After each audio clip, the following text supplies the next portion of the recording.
baked brie with a cranberry chutney and toasted almonds. Oh. Ooh. Okay? So we're gonna start with a little chutney. In here, I have a cup of dried cranberries. You could use other dried fruit, but I like cranberries or dried cherries the most. And I've just cooked down a cup of cherries with a cup of white wine.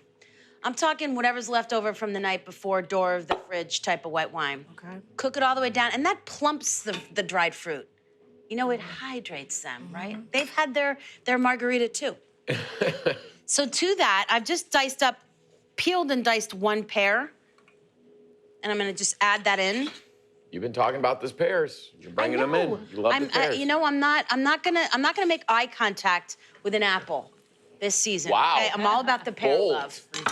Just cooking that pear a little bit to soften it. Now to that, I know you don't add butter to chutney, so I don't know why you would, but I'm gonna add a tablespoon of butter. Cause thighs, that's why. Because we need it. A little cayenne, just half a teaspoon, just a little touch. 2 tablespoons of brown sugar. You need a little bit of that. And you know me, a tablespoon of apple cider vinegar. So we're just cooking that down. You can kind of just let this hang out. I have a batch here that I cooked a little bit longer. You could kind of make it more raw and fresh or more cooked depending on what you want. Now, to that, I'm gonna add some fresh parsley and a tablespoon of diced pickles and a tablespoon of diced pickle juice. And that's because we're gonna put this on a giant wheel of brie. This is a 1 kilo wheel of brie, and it's 8 inches in diameter. Do you know what I'm saying, people? That's right, we mean business. Yeah, we're not, this is a Friendsgiving. If you're really with your friends, right? Friends don't let friends eat tiny wheels I of think that cheese. this format is actually... Oh, she cutting the rind off. Do it, Alex. I was wondering. I like the big format brie. I think it's better. Do you guys always cut your rind off of the brie or no? If I'm baking it, you got to have that A little point bit of the entry. Sometimes I'll just do like a hash in the real in Yeah. the center and peel back when you're done. That's kind of sexy too. You know what I mean? Look at that. Yeah, you want to open this up. So, I mean, I'm kind of thinking, you know, like a queso dip, you know, something really kind of big format. I'm going to put this in here, the tiniest memo. pinch of salt, Oh. and I'm going to just toast the almonds at the same time, right? Why not get it all done at the same time? This is going to go in the oven at 400 degrees. I like the idea of toasting the nuts and having a built-in timer. I have burned more trays of nuts, but this is just almonds with the skin on for a little bit of that taste. This is gonna go in the oven at 350 degrees, about 12 minutes, and then here we go. Of course, I just happen to have one casually bubbling away. And I mean, can we get a little aromatherapy going? Oh, girl. Bro! Look at It's got bubbles in there. Wow. You just I am stop absolutely right for there. anything and Take a cast little iron nose bath. crusade like that stays warm for more than 5 minutes. But Yep. look at the top. I mean, it almost looks like a pizza. I like the side. Oh. Put out some bread, put out some crackers. You could just put out crudité with this. Oh, look at that. Wow. Look at that. Look, Oh, it's a little hot. Be careful. Don't burn the top of your mouth, Sonny. Come on, go I know, in it's there, kind go of in like a there. pizza. You're supposed to, right? Like, And using a plate. Oh my God, I love it. Oh, the yeah. cheese. Who needs turkey? we already know about the brie. You know what I'm saying? Comes through, it's creamy. It's kind of like, you know, it'll accept any flavor on top of it, right? I think I'm gonna make a twist on my favorite apple crostata. It's even better. It's a pear and cranberry crostata. So it's got a great crust, and it's pears and cranberries baked into it. So delicious. I'm starting with 3 pounds of boxed pears. They're really firm, so they're great for baking. Okay. Half a teaspoon of grated orange zest. Orange and pears is just fantastic together. Just gonna stir that through. Okay, that's the pears. Now for the pastry. It's chilling in the fridge. I've made this pastry so often I could do it in my sleep. Put 2 cups of all-purpose flour into the bowl of a food processor fitted with a steel blade. Add a 1/4 cup of granulated sugar, half a teaspoon of kosher salt, and a half a pound of very cold, diced unsalted butter. Pulse it until the butter is just the size of peas and the mixture's really crumbly. Then get some ice water. With the motor running, pour in a 1/4 cup of the ice water all at once through the feed tube. Stop the machine just before the dough comes together. Turn the dough out onto a well-floured board. Pull it together and cut it in half. Each half is going to make one crostata. Then just wrap it in plastic and refrigerate it for at least an hour. When it's rested, roll out the dough into 2 11-inch circles. Then put them on 2 baking sheets lined with parchment paper, and you're ready to go. So the pastry's all rolled out. Now I just need the filling. So I've got the pears all ready, the pears and orange. Just gonna go right in the middle. On top of this, I'm gonna do 1 tablespoon of cranberries.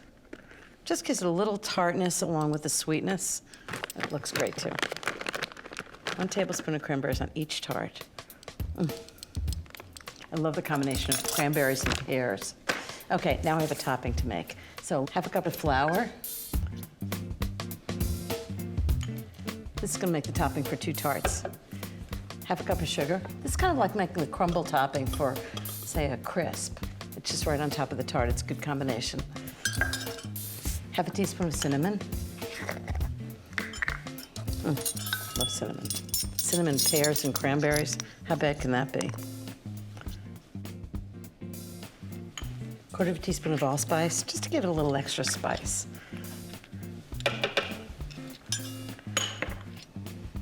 1/2 teaspoon of salt. And then butter. I've got really cold butter that's diced. It's 1/4 pound. And I'm just gonna pulse it until it's the size of peas, till the butter is like crumbly.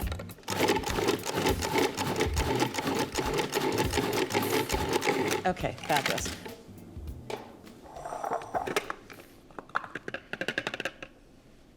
So into a bowl.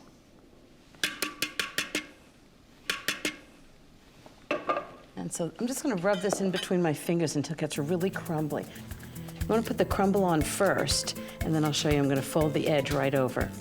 It's gonna sort of enclose it. So I'm just gonna take the crust, just fold it right up over the filling and the crumble. That's why it's important to do the crumble first. Just fold it. It just doesn't have to be perfect. You want it to be very rough, very homemade looking. Just fold it right up. So much easier than doing a pie. Into the oven, 450 degrees. It's a really hot oven. I am bringing together these 2 heavyweights to create the ultimate main dish matchup, ladies and gentlemen, my jalapeno and cranberry stuffed turkey breast. Okay, right. Katie, you are on a part of this mashup. We're doing a little pumper Why do nickel. people think I'm the loud one? What was that? I don't know why, son. You still haven't cracked the code on that one, Columbo. What we're gonna do now is, got a breast of turkey right here. All We'll get right. to that in a second. Love Katie, it. you are on breadcrumb duty. Great. So I want like to mimic the crispy skin. I have some breadcrumbs here I made from pumpernickel toast. What? Nickel, really? I love it. Some fresh herbs. We got some fresh sage and thyme. Chop all those as small as you can get, the thyme, the sage, and mix it with this. And I got some melted butter to kind of help fortify it. Okay, now we have this already butterflied, about 2 to 3 pound turkey breast, right? All right, so now before we get to the turkey, let's make the cranberry sauce. This is one of our favorites. My mother-in-law, Alice, always makes it this way. It's just a simple, delicious, slightly tangy and spicy version of cranberry sauce. really? Starting with frozen or fresh cranberries in a pot. I mean, is there anything easier than putting all this stuff in No. a simmering pot and It's it the just easiest thing to make. transforms, right? But I still like the can. Some sugar to sweeten it up, right? You can't have one without the other. You can't just do cranberries. They look sweet, but you need to bump down that bitterness. Now, for one of my secret ingredients, some seeded, some Uh-oh, ribs that's the removed, spicy. jalapenos, I love right? it. Well, see, Great this is the good part about making cranberry sauce. That you can make it what you want it to be. Oh, I just And love the that turkey combination. can really handle that spice. can. Definitely can, all right? Don't be afraid of it. Maybe use a half, start out, but take out the seeds, take out the ribs so you get that unadulterated flavor. Some orange zest.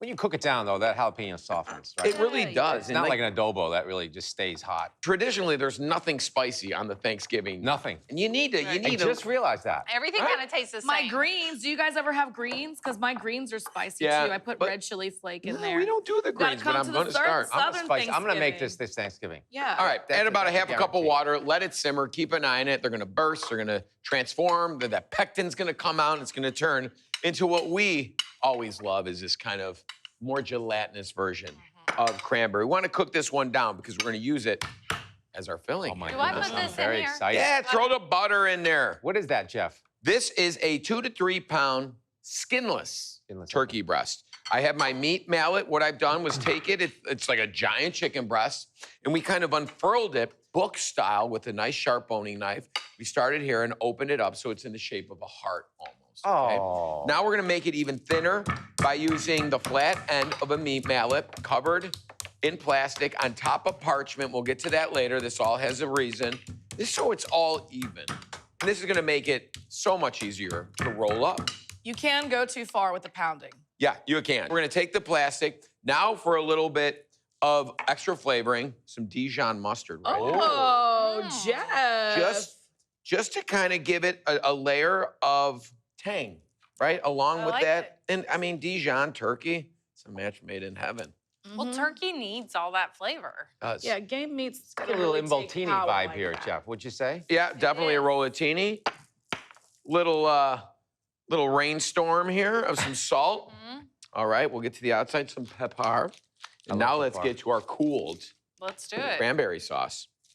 So I very love this important, because cooled. it's like, you know, when you're eating your plate of Thanksgiving and you're taking your fork into each bite, this is like you already got the turkey and the cranberry think together. about how much time I'm gonna save you right now. Yeah. This is a weeknight meal for It's a sure. breast. Simple, Oh, this right? would be a great weeknight meal. Yeah, it's a why breast. not? You could easily tackle this. Now I'm just gonna take a little bit of these breadcrumbs, that pumpernickel, put it on top So it gets- smart, the pumpernickel. soaks Jeff? everything in. We're gonna put some on the outside too to help mimic that crusty golden skin we all love. Now let's roll it up. Let's Katie. do it. Here So we it's go. almost got stuffing vibes. up there, too. Exactly. This is a Right? three-way mashup. You got the mustard, you got the cranberry, and that. Now, And there's sage in there as well. This is, you know what, Katie? You're so spot on. Jeff, you I can don't tuck know if in you that knew. flared end, you know, Okay. just like a burrito. You don't have to like get too crazy, right? We're gonna truss it up, we're gonna tie it up, Oh. and you have this beautiful medallion, if you will, of meat. Now we can do this end first, Oh, boy. right? Okay, Jeff. Okay, here we go. Come on with it. Now we can, Katie, are these seasoned breadcrumbs? They are. I You put season salt and pepper, in there. everything, all And I the put herbs. sage and then Roll it up. Roll it up in there. Okay, okay. Get it all in, right? Just as a little crust. And you could do this 2 days in advance, 1 day in advance. Do 1 day in advance. Keep this in the fridge on a Yeah. wire rack sheet pan overnight. chilled, Make even. 5 of them, make 10 of them, make 2 of them, make 1 of them. Yeah. But I guarantee you let this chill out in the fridge overnight with the mustard, with the seasoning, with the breadcrumb. It's gonna get unbelievable. All right, Katie, do me a favor. Get a little foil on that. Okay. We can foil it. We're gonna put it in the oven about 400 for an hour. Remove the foil, bake for another 15 minutes to get a little color and crispness on there, and you're good to go. It's all coming together, folks. Don't go anywhere. Hey, everybody, we're mashing up more than taters today with a menu full of tasty turkey days. My jalapeno and cranberry stuffed turkey breast is almost ready. Ooh, I can't It's wait to been try this. resting on the back here. Oh. Remember, we yeah. baked it 400, 1 hour, a little foil. Then we took the foil off, and then we baked it for another 15 to kind of get a little color on it. And now you And just look at tinge it. that. Nice. Ooh, it Nice. looks like a beef roast. It does. Looks like a filet mignon. Yes, It does, and it's look like at all a beef that. tenderloin. Listen, It is. don't neglect all them drippings on there too, guys, okay? Yeah. So now we got our reserved cranberry sauce, okay? We can kind of serve this in a beautiful bowl for the kids if you want. A little extra, look at that, lovely. And you need to let this rest. Now, think about it this way. This took barely an hour and a half to cook with resting time. I'm gonna bring it over here, actually, get it closer to the plate, Slice so it we down. can slice it up, and you guys can all see That looks the crazy, majesty Jeff. of this. Is it Do crazy? you place that on the bias or straight down? I'm gonna go straight down, Jeff, first, just because I live life on the edge. And I don't feel like going even farther off the edge with the bias cut. Just a regular. Oh, Oh, beautiful. how you been? Oh Wow. my God. Look at all that. Remember, we got that pumpernickel flavor in there, all those Yeah. herbs, slightly spicy. Jeff, this is really pretty. It Yeah, is good idea. really pretty. Look at that, though. But I mean, come on. Oh, Jeff. What's everybody gonna grab right now? That dusty yeah, old the turkey leg napkin? that you can't even bite through? No. This is very porchetta vibes. Yep. And you can always, I mean, you can experiment and kind of improvise with what you stuff it with, too. I mean, the cranberries are nice. I'm a fan of it out. so I don't see, festive. Jeff.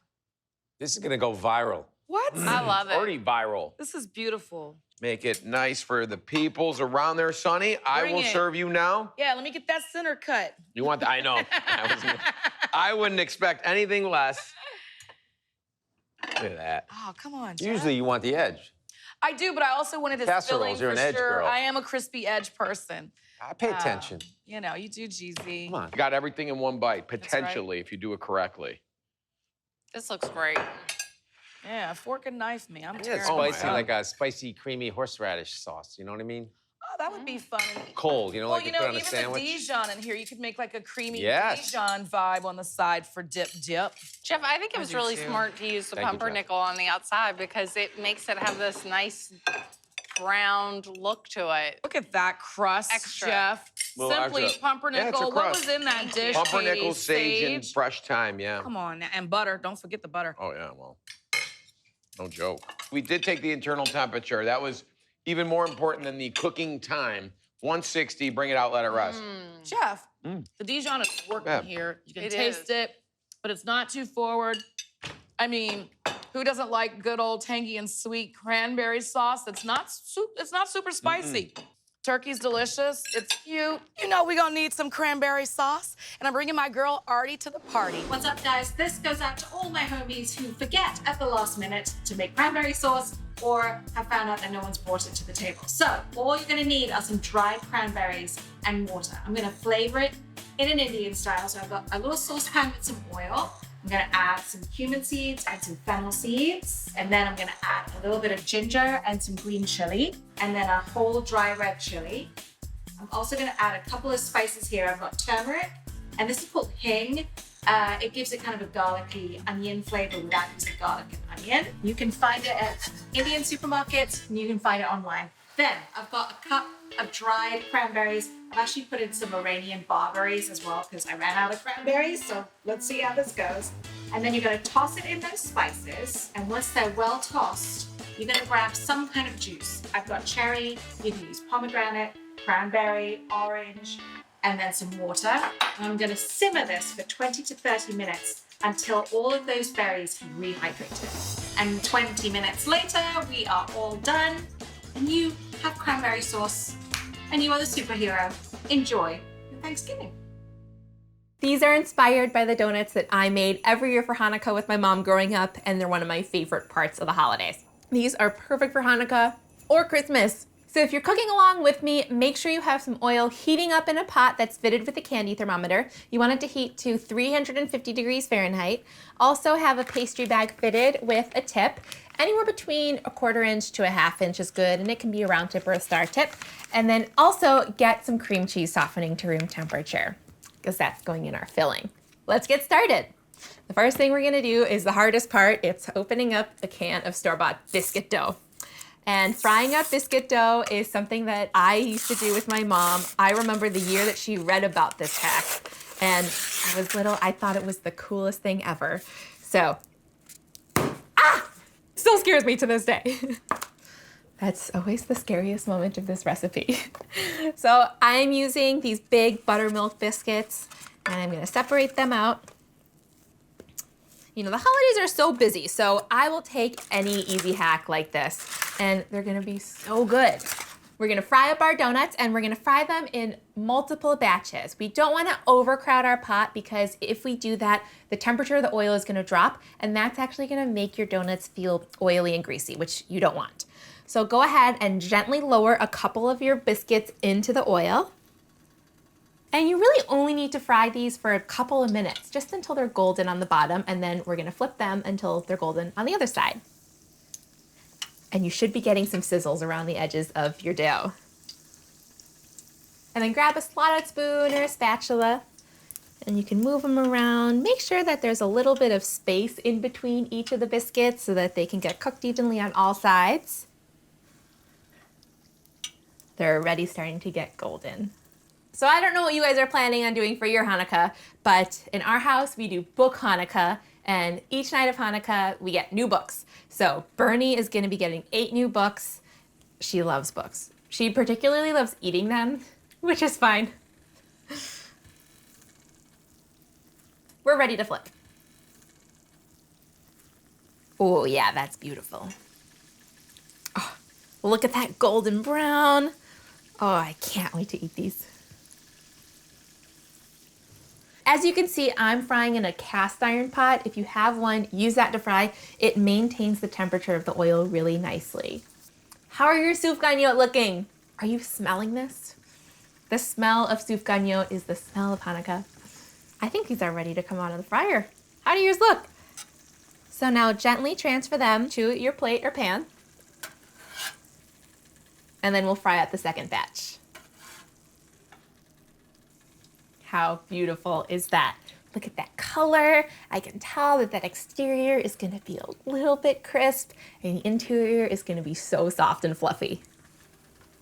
Now it's time for us to stick our second batch in. Anytime you're adding anything to hot oil, be very careful. Don't actually drop it, just place it in gently. Be careful that your fingers don't get too close to the oil. And I like transferring my donuts to a pan lined with the wire rack. That allows the oil to drip off. You could also use a plate lined with a paper towel, but I prefer a wire rack because it keeps that nice crisp texture on the bottom. So these donuts, when they're fresh out of the fryer, which is when they're best, they have a slightly crisp exterior and a soft and fluffy interior. And then when we get the filling inside, that's gonna add even more textural excitement. These are ready to flip. They're so pretty. So again, we're gonna flip these over and let them fry on the other side now for a couple of minutes until they're this gorgeous golden brown color.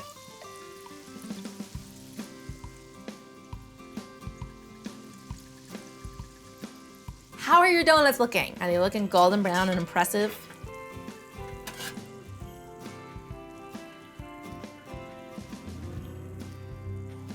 Now let's let these cool for a bit while we make our filling. We are gonna be making a cranberry cream cheese filling, which is tangy and sweet and really, really rich. It's gonna be perfect inside of these donuts. So grab a bowl and then get your softened cream cheese and a small spatula to stir it. And dump the cream cheese right into the bowl. And then we're gonna add some cranberry sauce. Maybe it's left over from Thanksgiving.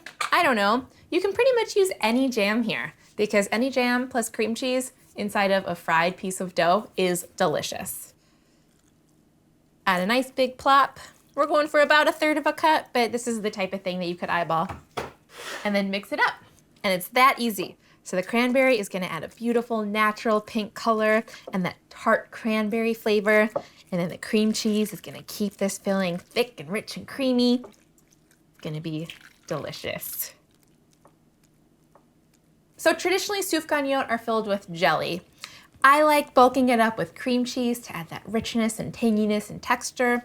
And I also like using a jam or preserve here because I love those big pieces of fruit that are in there. You're really not gonna go wrong. So experiment and have fun with this.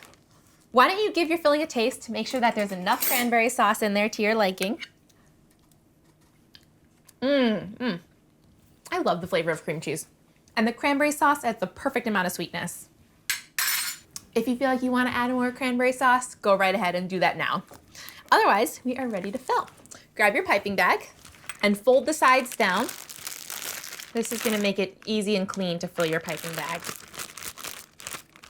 It'll prevent you from getting any of the filling on the outside and making a mess.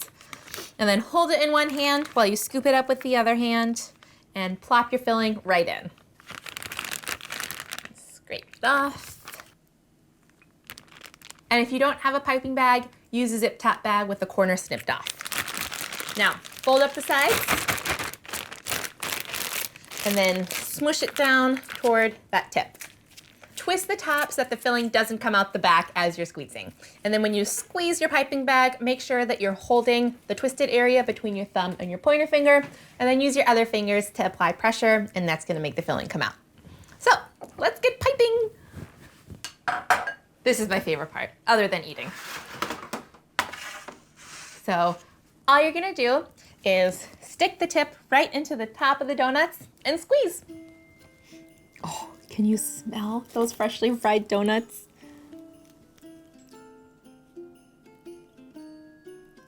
Put in as much filling as will fit. And then you can add a little extra to the top. I think that looks so pretty. Stick the piping tip straight down into the top of the donut. Wiggle it around to create some space. Make sure you're not going all the way to the bottom of the donut. And then fill up that opening with the filling. And then release the pressure. And there you go.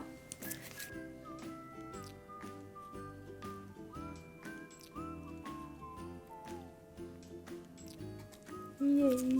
I love the way these look. These are the best when they're fresh. So ideally you should eat these within an hour of them being made. Now for the finishing touch, let's dust some powdered sugar all over them. Grab a little sifter like this and your powdered sugar. And then make it snow all over the donuts. And don't be shy with the powdered sugar here. The biscuits aren't really sweet by themselves, so these can take a lot of powdered sugar. And look how pretty that is. It's snowing on the farm. Don't be alarmed if the powdered sugar covers up that gorgeous filling that you just piped, because when the powdered sugar soaks into the filling, you'll be able to see it again. And that's it. How easy was that? And how good do they smell? We should probably taste them right now. Let me get a serving plate. To serve, I like piling these high on a smaller plate.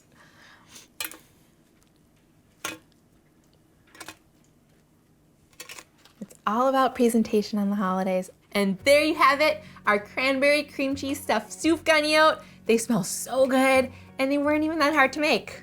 Okay, I've got to have a taste. Look at that filling. So good. Is there anything better than a freshly fried donut? I hope you guys agree. Roasted rutabagas with a cranberry sauce. I am telling you, this is going to be the perfect addition to your Thanksgiving dinner. First, we're gonna roast them with a delicious blend of butter and rosemary. As if that wasn't already good enough, we're gonna top it off with a cranberry sauce. All right, we're cooking together, but at any point I get ahead of you, hit pause and catch up to me when you're ready. All right, before we begin, preheat your oven to 400 degrees and butter a 9 by 13 baking dish. All right, let's get cooking. So let me tell you about a rutabaga. It's a root vegetable. It's in the turnip family. It has a consistency almost like a sweet potato. Once you cook it, it's gonna turn a pretty yellowish orange color, and it's sweet. All right, so when you get this in the supermarket, they're gonna have a wax on it. You gotta peel this. This wax, you cannot eat it. So what I like to do is just take a peeler and just peel that skin and wax off. Now, my grandmother used to get this fresh from the farm, and it didn't have this wax on it. So commercial rutabagas will have this wax, so you gotta peel it off. My grandmother cooked it with the skin sometimes, and sometimes she peeled it like I'm doing now. The rutabagas you find in the supermarket will have this wax on it. You gotta peel off this waxy coating. All right, so I'm gonna continue to peel my rutabagas. Hit pause and meet me back here when you're finished.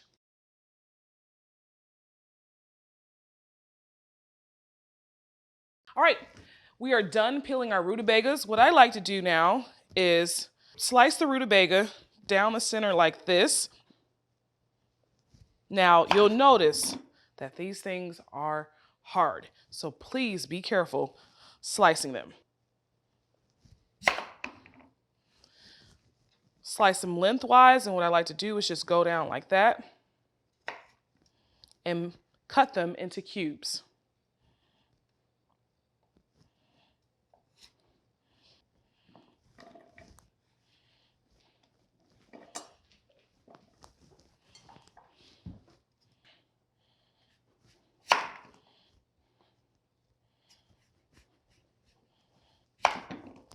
Don't tell Grandma, but she calls her rutabagas turnips, but I mean, they are in the family of turnips, but if you've seen a turnip and a rutabaga, they do look different.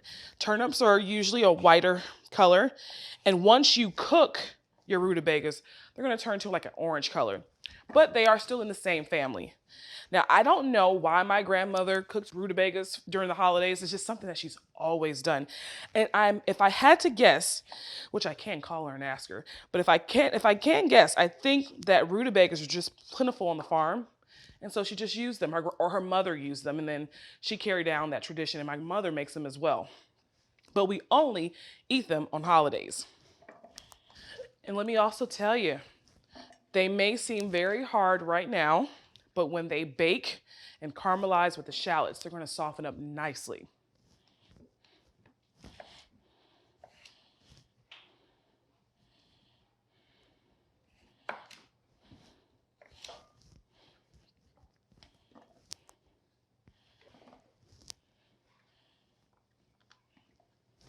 So if you can't find rutabagas in your local supermarket, don't worry about it. Turnips are more available. So if you find turnips, you can use the same recipe for that. Your shallots, we should have 6 shallots. What I like to do is just cut it down the center like that and just cut them into big chunks. And I like using shallots because they have a milder onion flavor. If you don't like onions, I promise you, you'll love shallots.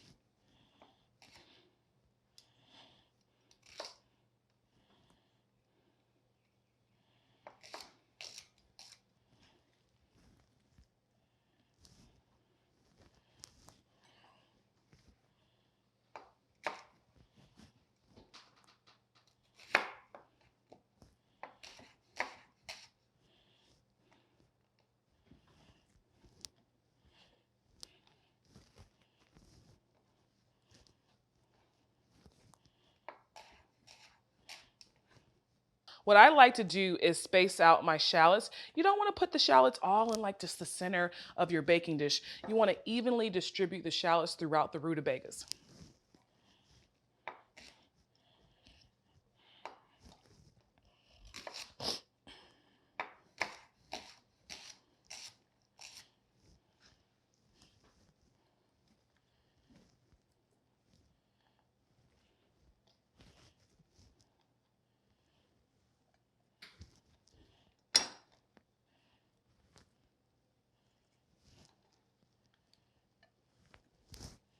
All right, this is our last shallot.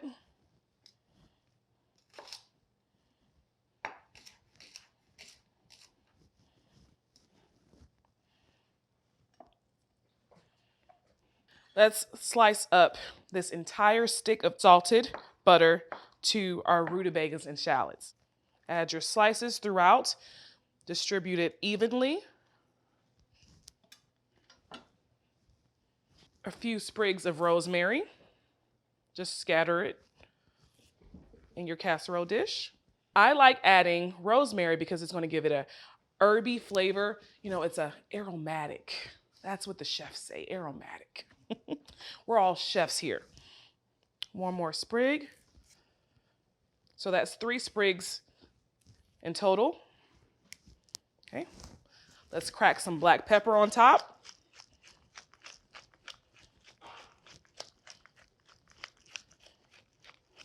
I like pepper, so this is a liberal amount. Okay. And a few pinches of salt.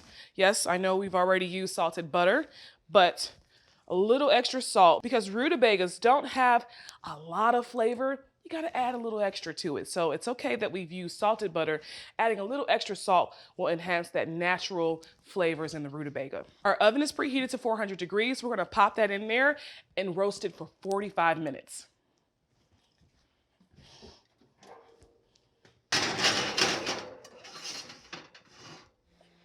All right, so that's gonna go for about 45 minutes. In the meantime, let's make our cranberry sauce. Turn your heat on. Should have a saucepan right here. We have 1 package of fresh cranberries. Put that into our pot. We're gonna add 1 cup of granulated sugar. A half a cup of light brown sugar. Packed light brown sugar. Okay. Let's get 1 peel of an orange.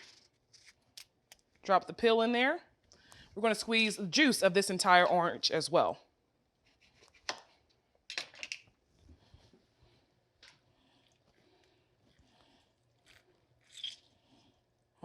Smells like Thanksgiving. The other half.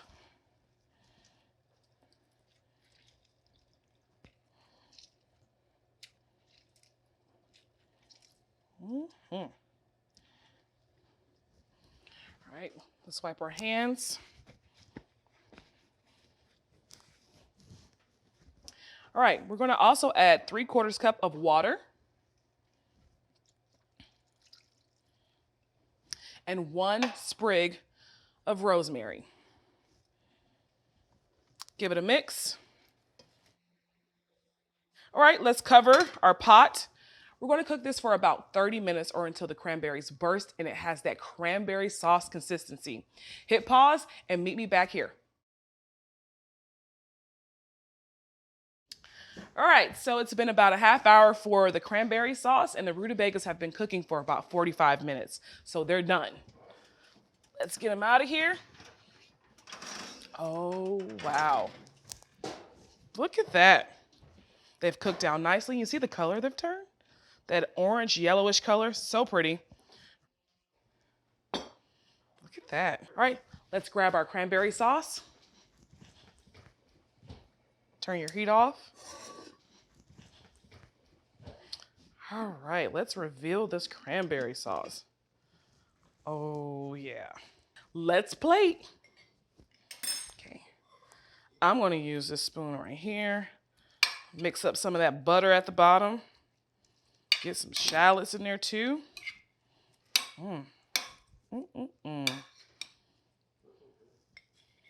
at that. Okay. These are nice and caramelized. Let's see. All right, I'm gonna grab another spoon and put the cranberry sauce on top.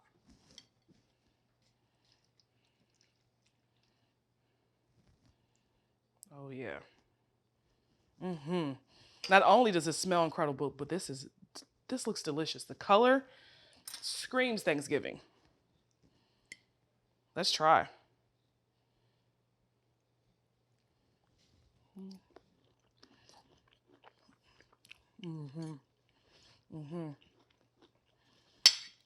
I'm tasting the natural sweetness of the rutabaga.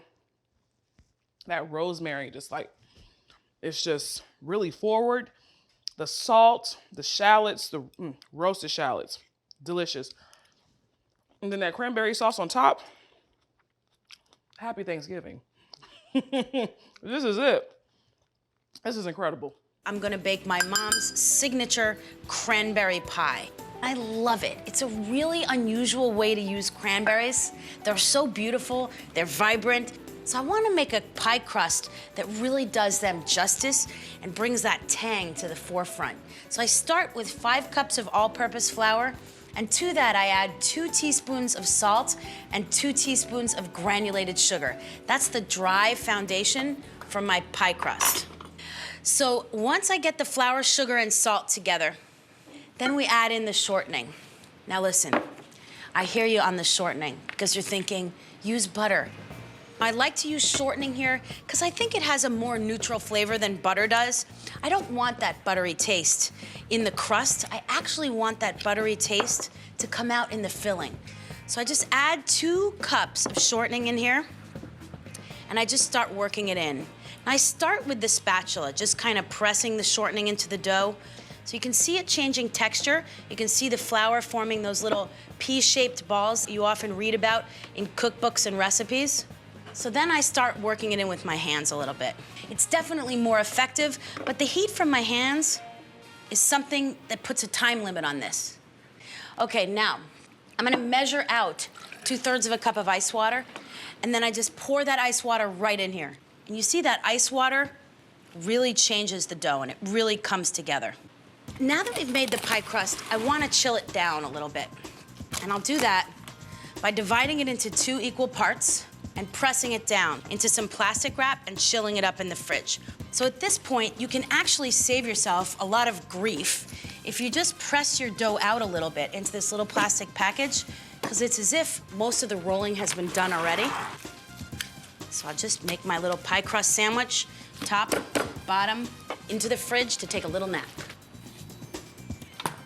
So once the pie crust is knocked out of the way, let's face it, the really fun part about making a pie is getting the filling together. Cranberries are really tart, so I always like to add a little bit of another fruit to kind of round it out. If we have a few slices of Anjou pear, it's just gonna add richness to the texture of the fruit filling. For this pie, I find that a slightly underripe pear is actually better, and that makes buying a little easier because you don't have so much pressure to buy it perfect. Cut the pears into slices, and since they're gonna cook a little bit, don't worry so much about them being perfectly thin. Stay between, say, 1/4 and 1/2 inch in thickness. So for my pie filling, to create a little contrast, I'm gonna use butter. So I start by just melting a tablespoon or so. I add those pears in, give them a little toss just to coat them with the butter. So once the pears start to melt down a little bit in the butter, just give them a minute, and then we're gonna start adding in those little Thanksgiving-y touches. I'll start with a tablespoon of corn syrup, 3 whole cloves, a little bit of orange zest right over the top, the equivalent of about a tablespoon. But the heart of this pie actually lives with the cranberries. 1 more tablespoon of butter. I just wanna toss the cranberries, get a little of the liquid out of them, soften them slightly before I mix them with everything and put them in the pie. So I just drop 24 ounces of cranberries. Look at how beautiful that is. Now the cranberries are tart, and to bring that out to the foreground even more, a squeeze of lemon juice. And then because we added lemon juice to a really tart fruit, I will add 1/2 cup of regular sugar. Now it's time to put these 2 halves together.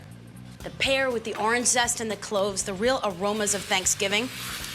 And then the main ingredient, the cranberries. And you can see just from cooking them for 1 minute with the sugar, see all that pectin coming out? That wonderful, thick, kind of jammy liquid? That's the stuff pies are made of. My head gets lower and lower and closer to the bowl as I stir. And just to make sure that this pie comes together, I'll add in a tablespoon of cornstarch. I'll just strain it over the top. So now that this pie filling is really coming together, I'll let it cool so we can start building our pie. Okay, so I'm building the pie now. Now, after the pie crust has chilled down a little bit in my fridge, that's when I roll out the bottom and the top, the 2 layers, and I start building this delicious pie. Now, because the cranberry filling has a decent amount of liquid in it, I'm not gonna prick or dock the dough on the bottom at all. I'll leave it intact. So once this is rolled to a similar thickness as the bottom, I do the same thing I did with it, and I just roll it up on the pin, give the filling a nice stir, and start loading it up. And then we bring this Thanksgiving pie home by tucking it into the little crust bed. You see that wonderful little crevice right there? That's what pie is all about. I like to keep the crust nice and thick, because I love when I cut a piece of pie and the crust is kind of poking up a little bit. And then we cut our little window into the soul of the pie. So I do it just the way my mom did it. I cut an X in the center, and I just open up these little windows.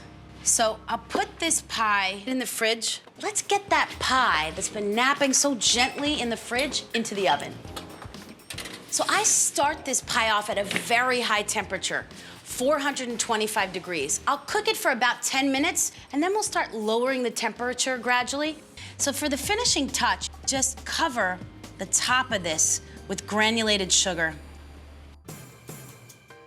I'm making a cranberry custard pie, and it has this really, really flaky, buttery crust. So I'm gonna start on the crust first, okay? I'm using 1.5 cups of self-rising flour. In the South, we use a lot of self-rising flour, mainly for biscuits, so it's actually gonna taste like a buttery biscuit. I'm adding in a stick of cold, unsalted butter. I've cut them into cubes so they can break up really easily inside the dough. Add a little pinch of salt in there, 2 tablespoons of granulated sugar. Give it a pulse. So I'm gonna pulse this together, and that looks like that is broken up. Gonna open up my top here and add in a tablespoon of cold water. And I'm gonna slowly pour this in until my dough forms a ball. Now the water amount will change. It just depends on how damp your kitchen is. It's getting there. Yep, there's the ball. Add a little bench flour to my cutting board. I'm pressing down to make a nice little disc because later I'm gonna roll this out and form that pie crust. So I have some plastic wrap here. I'm gonna set this in my fridge and it's gonna chill for about 30 minutes. So my dough has been chilling for 30 minutes. I'm gonna roll it out now. Put a little bit more bench flour on my surface here. Put some more flour on top. And it's important to put flour on both sides. It'll stick if you don't, okay? I have a 9-inch pie dish. What I wanna do is roll it until it's about 12 inches or a little larger than my pie dish. All right, this looks great to me. Put it inside my pie dish. Taking this little excess dough here and just folding it under. The thing about crimping, you can do whatever you feel comfortable with doing. You can make these nice little indents with your finger, like you'll put your finger in here and then you'll crimp it with your thumb like that. Or if you're more comfortable, like I like to do sometimes, is just use a fork. Put little indents in it just like that. So I'm gonna pop this back in the fridge while I make my filling. Now this custard, all right, simple custard. 2 cups of granulated sugar, 2 tablespoons of all-purpose flour, 2 tablespoons of cornstarch. That's gonna help that custard stay nice and together. And a 1/2 teaspoon of salt. Now for my wet ingredients. 4 eggs, that's what the base of a custard is. Eggs and sugar. A 1/2 cup of heavy cream, the zest of 1 orange. Citrus and cranberry complement each other really, really well. I'm gonna add in 1 teaspoon of vanilla. So that's combined. Now I'm gonna add my dry to my wet.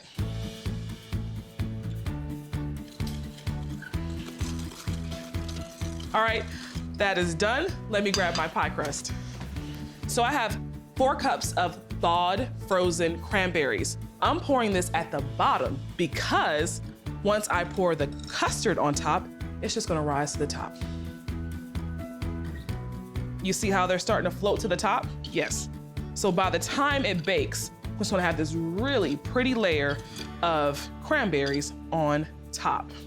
So I got my oven preheated to 350. I'm gonna bake this for about 50 minutes. I can't possibly talk about holiday appetizers without mentioning and making pigs in the blanket. They are a classic holiday bite, and there are lots of different ways you can make them. I love this version, and I'm gonna serve them with a cranberry mustard that is so flavorful and delicious. So I actually used a roll of crescent roll dough, which is not to be confused with puff pastry. It's sold in the refrigerator section in a can. I rolled it out and I sprinkled on grated white cheddar, and then I used a rolling pin to kind of press the cheddar into the dough. So then I cut them into little squares. So now it's time to put the pigs and the blankets together. I'm using little cocktail sausages, and I have a square of the pastry, and I'll put the sausage on one end and just lightly, gently stretch the pastry until it meets the other side. I love this because the sausage itself is really celebrated. Okay, so that's one. Now I have a whole bunch more to roll.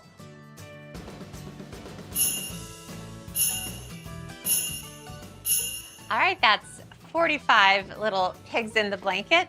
So I'm gonna get these into a 375-degree oven for about 10 minutes until they're nice and golden, and then I'll take them out and make that cranberry mustard sauce. All right, time for these little babies to come out of the oven. And they look exactly the way they should. These are so cute and they're so neat, and everybody recognizes them as soon as they see them. We've all had them all throughout our childhood. I just think they're so delightful.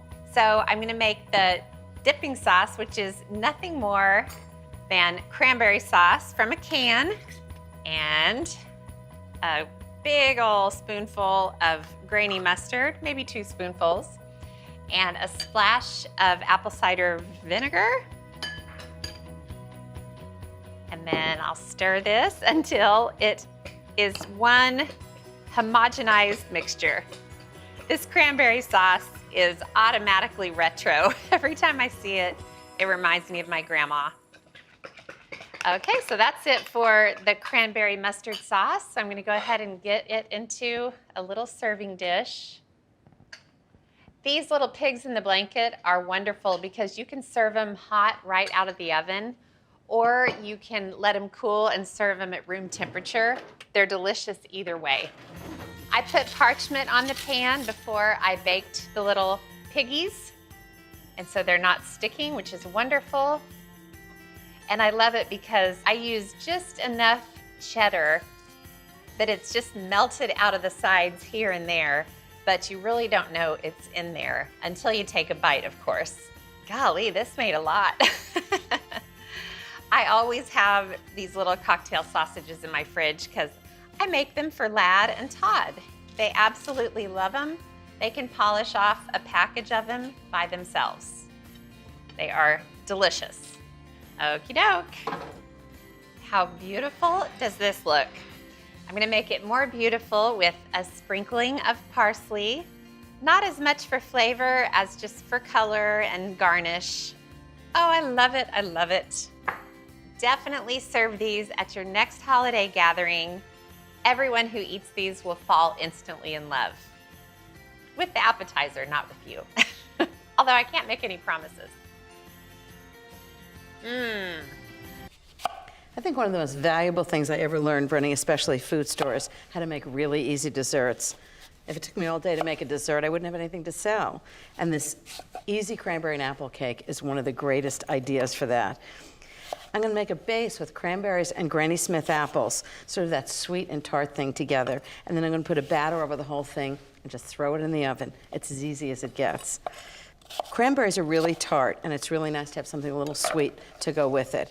I'm just gonna throw this in a big bowl. The other thing about a Granny Smith apple is it has lots of pectin in it, and when this cooks with the cranberries, it's gonna make a nice sort of thick gel.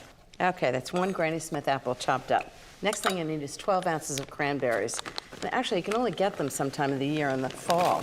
And so what I do is I buy lots of bags of them, and I freeze them, and they freeze perfectly. You would never know that they've been frozen.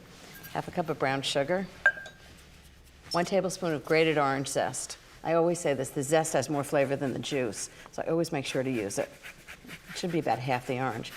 I can already smell it. And I think I'm gonna do the juice also. So about 1/4 cup of freshly squeezed orange juice right into it. And that's gonna allow the juices from the cranberry and the juices from the apple to sort of melt together. That should be about 1/4 cup. Next is cinnamon, about 1 teaspoon of cinnamon. This actually has cinnamon in the fruit and also in the topping. So I'm just gonna mix this together, and then I'm gonna make this delicious, almost like a pancake batter that goes right on top. Smells good so far. Okay, into the pan. So I'm just using this fluted pan, but you can use a glass pan, any kind of a 10-inch round pan. Works perfectly. Okay, next the batter that goes on top of all that gorgeous fruit. Okay, first I need 2 eggs.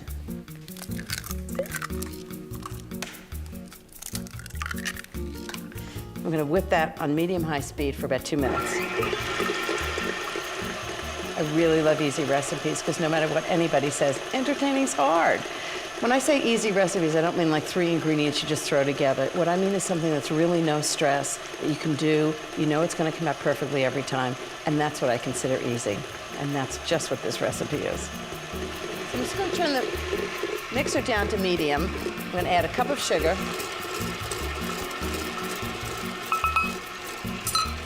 Quarter of a pound of butter that's been melted and cooled. That just makes it really easy to mix in.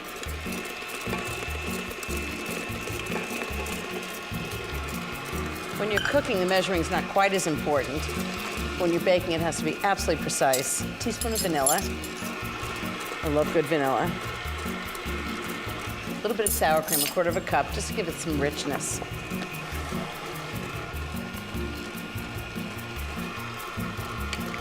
Okay, just mix it until it's smooth. That looks gorgeous. Okay, next I need flour. So I need a cup of flour. Just lighten it and then just scoop it until it's over the cup and then level it off. And that'll come out accurately every time. So on low speed, just slowly add the flour while it mixes in. And then you won't get any lumps.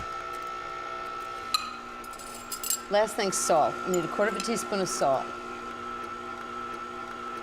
Really brings out the flavor of the vanilla.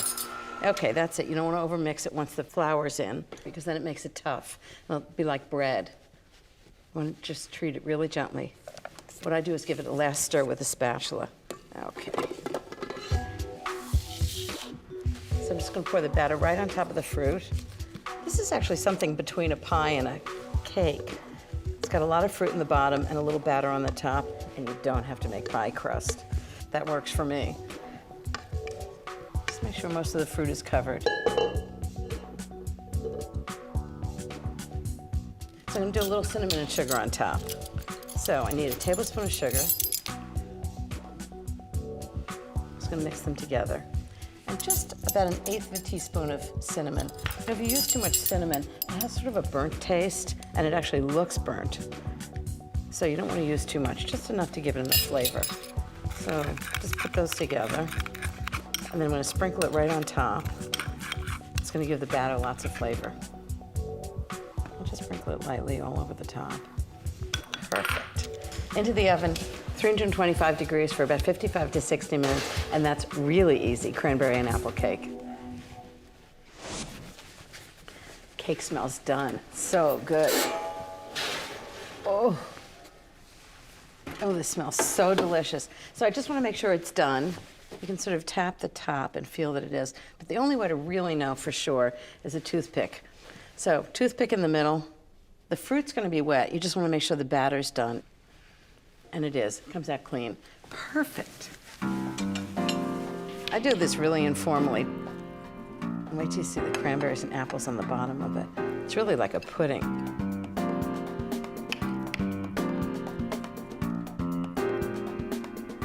You can serve it warm at room temperature, but hot is even better. Oh, who wouldn't want that for dessert? 1 pound of cranberries, 2 cups of sugar is an awful lot. But cranberries, as we well know, extremely tart.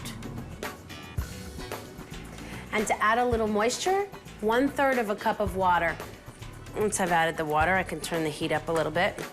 And now for the flavor punch. I like the flavor of cinnamon stick more than straight ground cinnamon. I feel like it's mellower. It's like a time-release cinnamon capsule. I'm also gonna add a touch of nutmeg. Nutmeg is really powerful, 1/8 of a teaspoon. And 1/2 a teaspoon of ground allspice. Now, for the star, the cranberries. I have here 1 pound of fresh cranberries. So I'm gonna give it a stir. And I like to make cranberry sauce over a high heat, bring it to a bubble. Now, the longer you cook the cranberries, the more the water in the cranberries is gonna evaporate. And of course, our beautiful cranberry sauce. I saw all these gorgeous pears and apples. I thought, I've definitely got to make a pear and apple crisp for my barn warming. So I've got 2 pounds of Macoun apples. I've peeled them and diced them. And I've got 2 pounds of Bosc pears. You can really choose any kind of apples that are firm and crisp.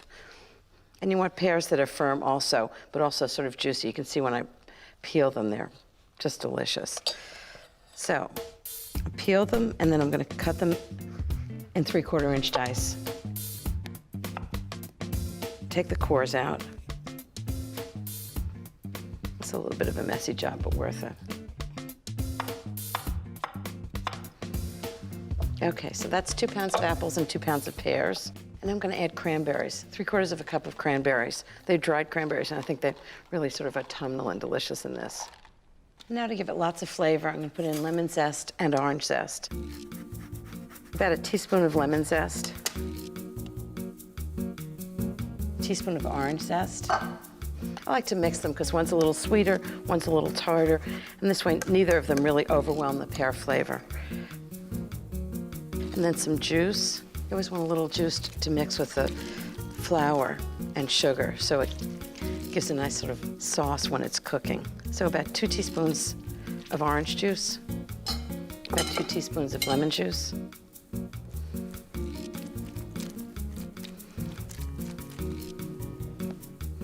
Okay. 1/2 cup of sugar, 1/4 cup of flour. That's just gonna sort of create that little, you know, that delicious goop in the middle. So when the juices of the pears and apples come out, it'll make a wonderful sauce for it. Okay, now some classic apple pie flavorings. A teaspoon of cinnamon, 1/2 teaspoon of nutmeg. So all of these enhance the pears and the apples, but none of them really overwhelm it. Just to bring out all that sort of gorgeous pear and appleness. Okay, so I think I'm gonna fill the ramekins. So I have 12 small ramekins. They're each an individual crisp. And I think this is gonna be just delicious. You wanna fill them each a little high, because when they bake, you know, they sort of go down. So it's about a cup in each one. And now for the oatmeal crumble topping. Okay, 1½ cups of flour, 3/4 of a cup of light brown sugar, and 3/4 of a cup of granulated sugar. Okay, 1/2 teaspoon of salt. Salt's really important when you bake, really brings out the flavor. And 1 cup of oatmeal. Has great crunch and flavor. 1/2 pound of butter. I'm just gonna dice it and then mix it into the topping. Okay, and then I'm just gonna blend it all together.